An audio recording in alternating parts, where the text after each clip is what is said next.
At yun na nga mga pamangkin, at sila ay nahaba-haba ng panahon na pinupunta natin dito sa Pasay, at ngayon lang tayo makakapasok dito sa sikat at trending sa Diwata Palace Overload, na dahil sa sobrang haba ng pila kaya naman di na tayo makasingit. At ito na nga, nandito na tayo sa may counter nila at meron pa silang patiket bago ka magbayad. At syempre ang in-order nga natin ang sikat na Chicken Joy. At dahil chicken nga ang in-order natin kasi naman sawa-sawa na tayo sa Palace, kaya naman trinay naman natin yung sinasabi ng Chicken Joy. At ito na nga, makikita natin kung paano ginagawa ang Palace Overload ni Diwata. Dito makikita kung paano chinachop yung kanilang bagnet at yung chicharon bulaklak na talaga naman nagpapasarap sa kanilang Palace Overload. At dahil ka nakuha na natin ang ating order at dumako naman tayo dito sa next station para kumuha ng sabaw at kumuha ng Annie Rice na pinagmamalaki nilang Annie Rice ng rice, na talaga naman minsan ay magnatsyempuan mo mauubusan ka, pero hindi sila mauubusan dahil marami silang stock, kaso nga lang ihahatid pa. Kaya naman ngayon mo sabihin kung ganun kasulit yung sinasabi mo, sulit na sulit kung ganyan ka maghihintay. At eto na nga, nakamit na natin ang ating order na sa hinahaba-haba ng pila natin, or hindi naman tayo pumila na masyado, siguro mga 10 minutes lang. Kaya naman sisimulan natin kainin ang ating in-order, pero syempre nangingi tayo ng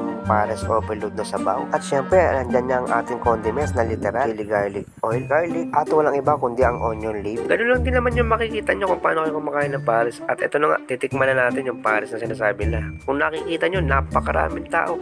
At ito nga, may parking naman sila, napakaganda ng view. At syempre, napakaraming tao talaga. Kaya naman sisimulan na natin tikman ang kanilang chicken na pinagmamalaki. At ito na nga, natikman na nga natin. Ayun, mas masarap pa yung luto ng nanay ko. Parang binudburan lang ng chicken breading, yung tag 15 pesos, 1 kilo. At kaya naman nang matapos tayo naman ay lumabas na para naman magsigarilyo. Dahil ikaw ba naman makakita ng ganito? Magpapark ka lang, matotow ka pa, mahuhuli at matitikitan ka pa worth of 2,000. Kumain ka nga ng 100, titikitan ka naman ng 2,000. So ano pang hinihintay natin mga pamangkin? Tara, batsi na tayo!